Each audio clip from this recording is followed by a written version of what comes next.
Here's a mind-blowing secret that Pepsi would rather keep hidden. Pepsi didn't start as the powerhouse it is today. It was actually born as a desperate knockoff of Coca-Cola. They even tried to sell their company to Coca-Cola on 3 separate occasions, but Coke turned them down every time. Pepsi's early years were a struggle, leading to bankruptcy twice. Fast forward to the present, and PepsiCo is pulling in a staggering $80 billion in revenue each year, outshining Coca-Cola by more than double. What's their secret?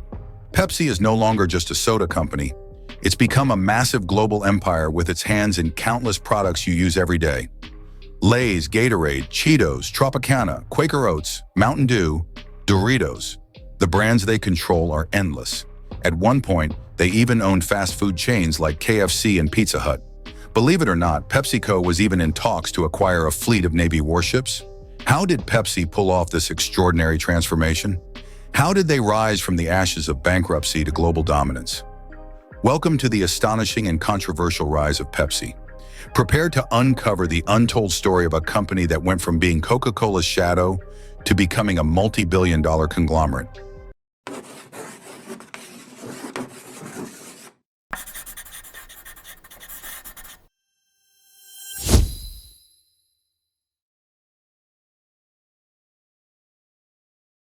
The story of Pepsi begins with a young man named Caleb D. Bradham, born in 1867 in a small farming town in North Carolina.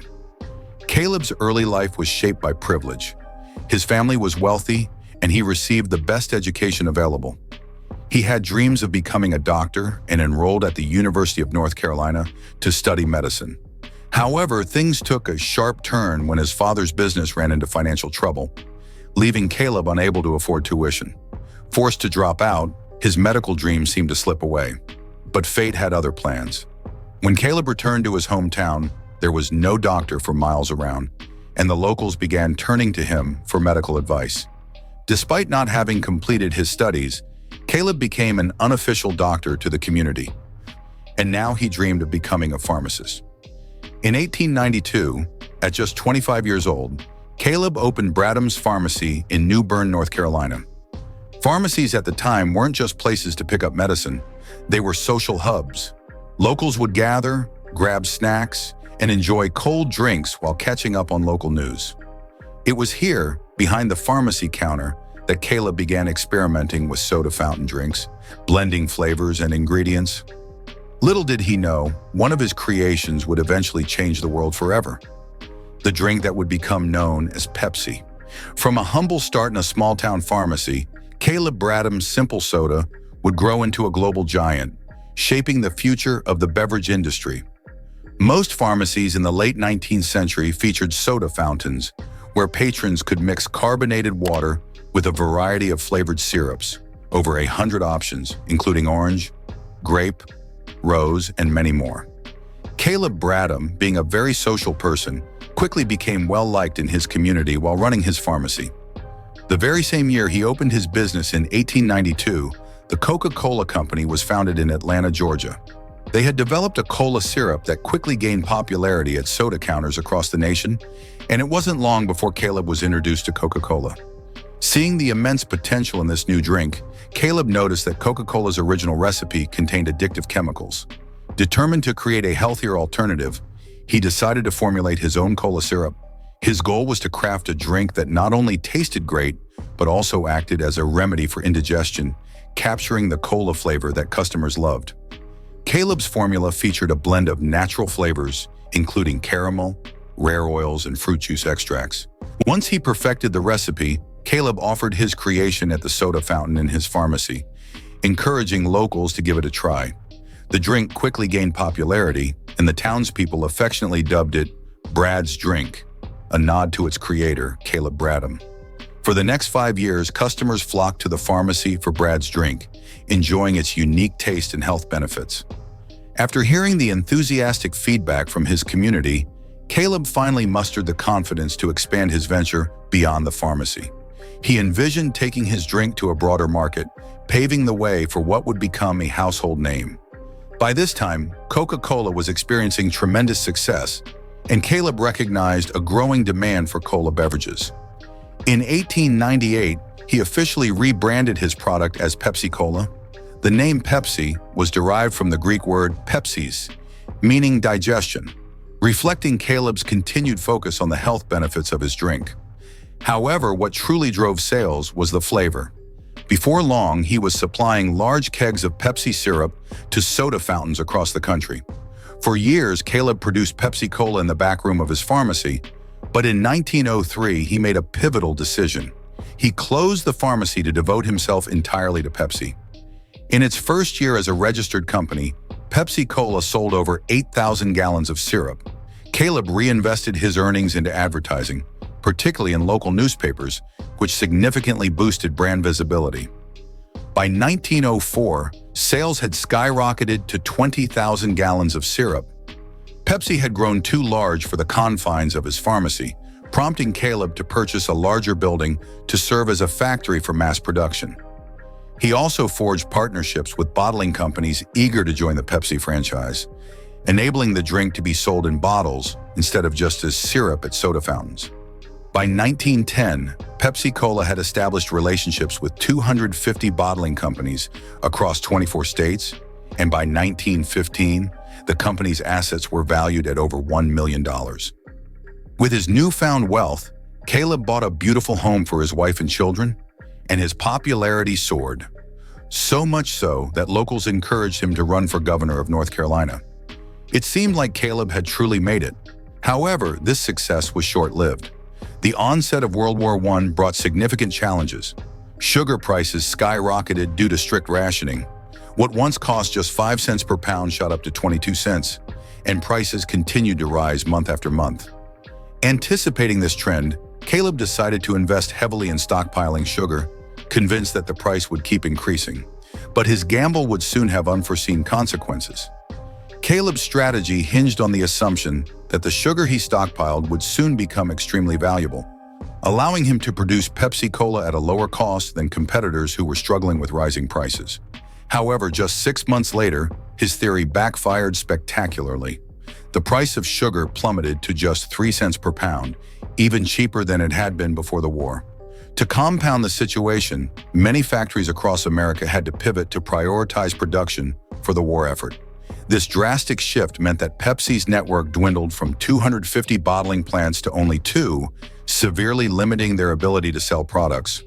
Unfortunately, Caleb had invested more in sugar than the company could earn in revenue, leaving them unable to use the surplus he had purchased. With the market value of sugar falling far below what he had paid, the company faced a dire financial crisis. In 1920, Pepsi-Cola filed for bankruptcy. At 53 years old, Caleb was forced to liquidate the remaining company assets, including the Pepsi trademark and drink formula, and he returned to his previous profession as a pharmacist. Sadly, Caleb passed away in 1934, never witnessing the monumental success that his creation would eventually achieve. After acquiring the remnants of Pepsi, new owners spent the next 8 years trying to revive the struggling brand. However, the stock market crash of 1929 plunged the economy into despair. Pepsi, now operating with just one bottling plant in Richmond, Virginia, failed to generate a profit and declared bankruptcy for a second time in 1931. This led to the company being sold to the Loft Candy Company, marking Pepsi's transition through 2 owners and 2 bankruptcies. Meanwhile, Pepsi's main competitor, Coca-Cola, was thriving. During World War I and the Great Depression, Coca-Cola managed to secure a wartime contract with the U.S. government, allowing them to sell their product overseas and expand globally. Desperate to recoup their investment, the new owners of Pepsi attempted to sell the struggling brand to Coca-Cola 3 separate times throughout the 1920s and 30s, but each attempt was met with refusal. In hindsight, it's fascinating to consider how much Coca-Cola could have saved itself had they seized the opportunity to acquire Pepsi when it was struggling. At the time, however, skepticism about Pepsi's potential was widespread, leading Coca-Cola to reject the chance to buy its future rival 3 separate times. As the owners of Pepsi, the Loft Candy Company, came to this realization, they understood that a new approach was necessary to salvage the business. One of the first pivotal decisions they made was to use recycled beer bottles for packaging. This innovative move significantly reduced production costs, allowing Pepsi to offer a 12-ounce bottle for just 5 cents, twice the volume of Coca-Cola's offering at the same price. Given that the Great Depression was still affecting consumers' wallets, the appeal of getting more soda for the same amount of money made Pepsi an attractive option for many. Pepsi's next critical strategy involved investing heavily in advertising campaigns, which propelled the brand into the public eye. They utilized various marketing techniques, including billboards, skywriting, comic strips, and catchy jingles that aired on the radio.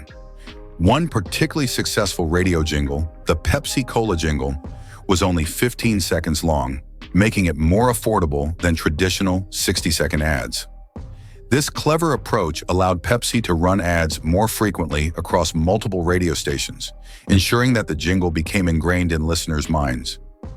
As Pepsi's popularity grew, Coca-Cola began to feel the impact on its sales, and in 1938 decided to take legal action against Pepsi for trademark infringement, specifically over the use of the word cola. Although Coca-Cola had known about Pepsi's name for years, they had dismissed it as a threat until now. In court, Coca-Cola claimed that Pepsi was infringing on their copyright, while Pepsi argued that Coca-Cola was attempting to establish an illegal monopoly over the cola market. Ultimately, Pepsi was allowed to keep its name, albeit shortening it to just Pepsi. However, despite this legal victory, challenges loomed ahead for the brand. In 1939, as World War II began, many would have expected Pepsi to face another disaster, particularly after the challenges it encountered during World War I with sugar rationing. However, this time Pepsi adopted a clever strategy to not only survive but thrive. They rebranded themselves with the colors red, white, and blue to demonstrate their patriotism. Additionally, they launched a campaign called Your Man in Service, setting up recording booths across the United States so soldiers could send free messages to their families. This initiative generated significant goodwill and patriotism toward the brand. During the 1940s, Pepsi also made a groundbreaking decision to market its products to the African American community. By hiring an all-black sales and marketing team, they created advertisements that resonated with a demographic largely overlooked by other soda brands, which often relied on stereotypes. This innovative approach tapped into a huge, previously ignored market, significantly contributing to Pepsi's growth during the war. As the war concluded, Pepsi's momentum only increased. In 1950, they appointed Alfred Steele as the new CEO. His hiring was somewhat controversial due to his prior role as vice president of Coca-Cola, but his expertise quickly became evident. Steele implemented several changes that revitalized the brand. He focused on large advertising campaigns and introduced glamorous women into Pepsi advertisements. Moreover, his marriage to the renowned actress Joan Crawford allowed him to feature her in promotional materials. Her celebrity endorsement gave the product a significant boost in visibility and sales. Under Steele's leadership, Pepsi underwent a major rebranding, including a new logo and a redesigned swirl bottle that enhanced its appeal. He aimed to shed the image of Pepsi as the poor man's cola, which had lingered since the brand's early days. Steele also fostered an environment of empowerment within the company, allowing teams to explore new ideas and initiatives. As a result of these comprehensive changes, Pepsi's sales skyrocketed from $1.6 million in 1950 to $11.5 million by 1958. Alfred Steele is often remembered as one of the most successful CEOs in Pepsi's history, and his contributions were pivotal in shaping the brand into what it is today. Unfortunately, his tenure was cut short when he passed away from a heart attack in 1959. With Steele's unexpected departure, Pepsi needed new leadership, which fell to Don Kendall, who had dedicated his entire career to the company. He had started as a syrup salesman and had ascended through the ranks to become Pepsi's president and CEO. One of his first major decisions was both bold and surprising. He aimed to introduce Pepsi to the Soviet Union. It was indeed a fascinating twist in Pepsi's history. During the Cold War, the Soviet Union was a vast market that Coca-Cola had yet to penetrate, primarily due to political tensions and the activities of organizations like the House Un-American Activities Committee, which sought to keep U.S. businesses from engaging with the Soviet regime. However, everything changed in 1959 when President Dwight Eisenhower aimed to showcase American culture and the benefits of capitalism to the Soviet people. This initiative led to the 1959 American National Exhibition in Moscow, where Pepsi saw a significant opportunity to introduce its product. The exhibition proved to be a pivotal moment as a famous photograph emerged of former Soviet Premier Nikita Khrushchev tasting Pepsi for the first time, marking a historic moment for the brand. Following this successful introduction, Pepsi became the first American brand to be sold in the Soviet Union. However, the company faced a significant hurdle. Due to stringent currency controls imposed by the Kremlin, the Soviet ruble was illegal for international trade, rendering it virtually worthless outside the USSR. To navigate this issue, Pepsi opted for a barter system instead of a cash transaction. For years, Pepsi accepted payments in the form of Stoli vodka, one of the most renowned Russian spirits. This arrangement not only allowed Pepsi to maintain a presence in the Soviet market, but also granted them exclusive rights to distribute Stoli vodka in the United States, enabling the company to convert its earnings into US dollars.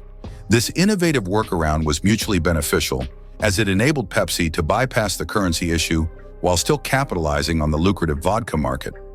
However, by 1979, the dynamics of this deal began to shift. Pepsi found it increasingly difficult to sell enough vodka to make the barter agreement financially viable. Thus, the company sought alternative products from the Soviet Union that would be more valuable and easier to sell for dollars. The most notorious tale from this era involves the alleged payment of a fleet of decommissioned Soviet warships to Pepsi in 1989. The story goes that when the vodka deal fell through, the Soviet government offered Pepsi the ships, suggesting that the company could profit from selling them for scrap metal. While this story has become somewhat legendary, it exemplifies the lengths to which Pepsi went to maintain its foothold in the Soviet market and navigate the complexities of international business during a time of intense political tension. Pepsi's adaptability in these circumstances not only helped the brand survive during a challenging period, but also positioned it as a pioneering force in global marketing strategies. This creativity and resilience in the face of adversity laid the groundwork for Pepsi's continued growth and success on the world stage, ultimately shaping its legacy as a formidable competitor to Coca-Cola. The decades, PepsiCo has navigated a remarkable journey marked by innovation, strategic decisions, and some unexpected twists. The humorous anecdote about Pepsi's supposed naval fleet highlights the absurdity of how business decisions can take on larger-than-life narratives, especially during the intense competition of the Cola Wars. While the notion that Pepsi momentarily became the sixth largest military power in the world is more myth than reality, it certainly underscores the lengths to which the company went to secure its foothold in international markets. The idea of trading for warships is a striking example of Pepsi's boldness, but ultimately, they opted for a more pragmatic approach by negotiating for commercial freight ships instead. This decision illustrated their focus on expanding their business operations rather than getting caught up in military machinations. However, the collapse of the Soviet Union in 1991 shifted the landscape dramatically, and Pepsi's plans had to adapt once again. Despite the upheaval, Pepsi remained a formidable player in Eastern Europe, establishing a significant presence in Russia. The company not only outsold Coca-Cola in that market, but also made strategic acquisitions that solidified its position as the largest food and beverage manufacturer in Russia by 2008. These moves exemplified Pepsi's ability to leverage local markets and expand its footprint in a rapidly changing environment. However, the geopolitical landscape continued to evolve, and in 2022, the company faced another critical decision. Following Russia's invasion of Ukraine, Pepsi halted its operations in Russia, marking the end of a decades-long relationship. This choice reflects the complex interplay of business, ethics, and international relations that corporations must navigate today. Shifting gears to the present, we see how PepsiCo and other companies are harnessing the power of artificial intelligence.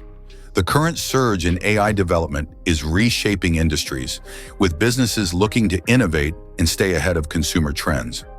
Pepsi's use of AI to create products that consumers may not yet know they want is a testament to the forward-thinking strategies that define successful companies in today's market. This evolution brings us to opportunities for individuals to engage with AI and invest in this growing field. The sponsorship with Moomoo presents an exciting chance for viewers to explore investments in AI stocks related to technologies like ChatGPT. With the potential to earn free stocks and leverage AI tools for informed investing, this is a compelling invitation to become part of the AI revolution. As we continue this exploration of Pepsi's journey and the broader implications for business and technology, it's essential to consider how these historical narratives inform our understanding of modern corporate strategies and consumer behavior. Whether it's through innovative advertising, strategic acquisitions, or adapting to geopolitical challenges, PepsiCo's story remains a rich tapestry of lessons for businesses today. PepsiCo's strategic decision to expand into the snack food market marked a significant turning point in its business model. Recognizing the synergy between beverages and snacks, PepsiCo aimed to tap into a dual revenue stream by merging with Frito-Lay in 1965. This merger was not just a simple partnership, it was a calculated move that allowed both companies to leverage their strengths. With a combined sales figure exceeding $500 million at the time of the merger, the two brands quickly ascended to $1 billion in sales within just 5 years, showcasing the power of collaboration in the corporate world. The creation of PepsiCo illustrated a broader trend in business: the formation of conglomerates through mergers and acquisitions. By combining forces, successful companies can pool resources, innovate more effectively, and expand into new markets with greater agility. This merger set the stage for PepsiCo to become a dominant player not only in beverages but also in the snack food industry. Today, the list of brands under the PepsiCo umbrella is extensive, including household names like Lay's, Gatorade, Cheetos, Aquafina, Tropicana, Quaker Oats, Mountain Dew, Doritos, Cap'n Crunch, and Rockstar. The ubiquity of PepsiCo products in grocery stores highlights the effectiveness of their merger strategy. However, PepsiCo didn't stop at snacks. The company took a bold step by acquiring 3 of the top 10 restaurant chains in the United States: Pizza Hut, Taco Bell, and KFC. This move enabled PepsiCo to ensure that their beverages would dominate the fast food market. As soon as these acquisitions were completed, PepsiCo mandated that the restaurants exclusively serve Pepsi products. For instance, KFC's previous partnership with Coca-Cola was abruptly replaced by Pepsi, showcasing how powerful acquisitions can shift market dynamics. In essence, while PepsiCo's expansion into snacks and fast food significantly bolstered its market position, it also revealed the complexities of such strategic moves. The competitive landscape of the food and beverage industry is constantly evolving, and navigating these waters requires not just foresight, but also adaptability to the changing preferences of consumers and the dynamics of the market. PepsiCo's journey highlights the delicate balance between growth through acquisition and maintaining focus on core business strengths, ultimately shaping the brand into what it is today. As PepsiCo continues to innovate and adapt, it's fascinating to consider how their past decisions inform their future strategies in a constantly changing business environment. In 1992, Pepsi launched a contest in the Philippines called Number Fever. The campaign was designed to engage consumers by printing numbers on Pepsi bottle caps, which ranged from 1 to 999. Every evening, a winning number was revealed on the news, with participants collecting bottle caps for a chance to win various prizes. Among these prizes was a grand prize of 1 million pesos, about $50,000, an amount that was life-changing for many Filipinos at the time, given that it was more than 600 times the average monthly salary. The contest quickly gained traction, with around half of the population participating. Consumers eagerly bought Pepsi products, and some even rummaged through streets or trash bins in search of winning caps. PepsiCo had initially planned the campaign to ensure that only 2 caps bore the grand prize number, effectively controlling the total payout. This successful marketing strategy led Pepsi to extend the contest by an additional 5 weeks, believing that the momentum could yield even greater sales. However, extending the contest introduced unforeseen complications. The computer system used to assign numbers to bottle caps was not designed to accommodate the extended timeline, resulting in a catastrophic glitch. On May 25, 1992, the winning number announced was 349. Instead of just 2 caps, an astounding 600,000 bottle caps were printed with that number.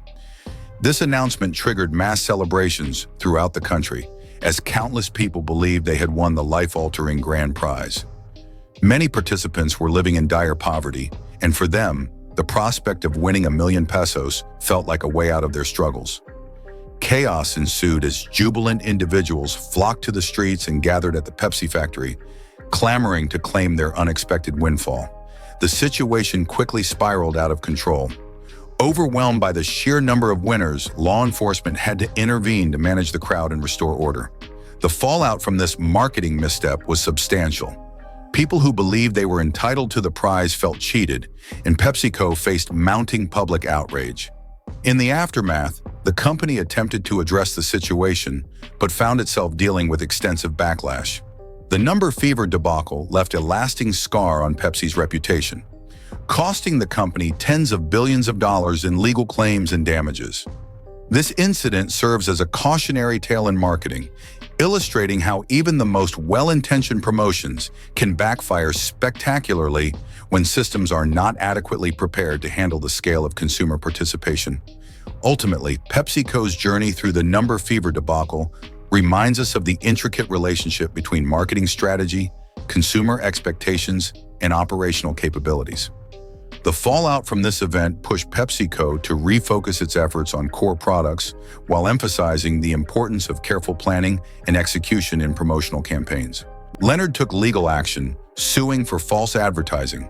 The court ultimately ruled in favor of Pepsi, and the company amended its commercial to include the disclaimer, "Just kidding," and raised the points required for the jet to an unfeasible $700 million. Once again, Pepsi sidestepped accountability, and the public's perception of the brand took another hit. PepsiCo has had its share of controversial advertisements over the years. A particularly egregious example was a Mountain Dew commercial that was labeled the most racist commercial in history. More recently, the Live for Now ad featuring Kendall Jenner drew heavy criticism for its tone-deaf portrayal of social justice movements. In the ad, Jenner appeared to defuse a protest by offering a police officer a can of Pepsi, a gesture that many felt trivialized serious issues of police brutality and systemic oppression. As one commentator on SNL quipped, "I stopped the police from shooting black people by handing them a Pepsi." The backlash against the ad highlighted the disconnect between the corporate message and the realities of those who had been protesting for genuine change. Despite these controversies, PepsiCo can also be credited with some highly successful marketing campaigns. The brand has consistently pushed boundaries, reinventing itself and adapting to changing consumer landscapes. One of the most notable examples is the Pepsi Challenge, a blind taste test that pitted Pepsi against its main rival, Coca-Cola. This campaign not only boosted Pepsi's sales, but also positioned it as a serious competitor in the cola wars. Pepsi's ability to recover from its missteps and learn from its failures reflects the complexities of navigating brand identity and consumer expectations in a competitive market. The company's journey is a testament to the power of marketing, both its potential and its pitfalls. The ongoing rivalry between Coca-Cola and Pepsi, famously known as the Cola Wars, has been a fierce battle for dominance in the soft drink market. Over the years, both companies have launched aggressive marketing campaigns aimed at undermining each other's brand. Despite being the two largest soft drink companies in the world, Pepsi has consistently played catch-up, often finding itself in second place. In 1975, Pepsi made a bold move that nearly turned the tide in its favor: the introduction of the Pepsi Challenge. This clever marketing strategy involved conducting blind taste tests with random participants, where they would sample two cups, one containing Coca-Cola and the other Pepsi, without knowing which was which. The results were surprising. A slight majority of participants favored Pepsi. Fueled by this finding, Pepsi launched massive ad campaigns claiming that, in blind taste tests, more people preferred their product. Coca-Cola initially dismissed these claims, asserting that Pepsi's tests were biased and not representative of the broader market. However, in an effort to understand the competitive landscape, Coca-Cola conducted its own blind taste tests and arrived at the same conclusion. More people preferred Pepsi when the drinks were hidden from view. This revelation sent shockwaves through Coca-Cola, as it suggested that the primary reason for Coke's sales dominance was brand loyalty rather than taste superiority. In response to the threat posed by Pepsi, Coca-Cola decided to take a drastic step in 1985. They introduced a new formula called New Coke. This move aimed to reformulate their drink to compete more effectively against Pepsi, which had scored better in blind taste tests. Initially, the new formula did indeed outperform Pepsi in blind taste tests, but the strategy backfired spectacularly. Coca-Cola faced an overwhelming backlash from loyal customers who were outraged that the classic formula was being replaced. Thousands of angry letters and phone calls flooded the company, expressing a desire for the original recipe to return. Under mounting pressure, Coca-Cola made the decision to revert to the original formula, branding it as Coca-Cola Classic. This turn of events proved to be a stroke of luck for Coca-Cola, as the nostalgia for the original recipe created a renewed sense of brand loyalty among consumers. Rather than the focus remaining on the Pepsi challenge, the conversation shifted to the triumphant return of Coca-Cola Classic. This pivotal moment not only solidified Coca-Cola's place in consumers' hearts, but also underscored a harsh reality for Pepsi. Despite its innovative marketing strategies and temporary successes, the enduring strength of Coca-Cola's brand loyalty ultimately prevailed. The Cola Wars have been marked by fierce competition and clever advertising, but at the end of the day, Coca-Cola remains the iconic leader in the soft drink industry, with a legacy that continues to resonate with consumers worldwide. Pepsi's journey through the Cola Wars is a testament to the complex interplay between marketing, branding, and consumer loyalty. The lessons learned from this rivalry continue to shape the strategies of both companies as they navigate an ever-changing market landscape.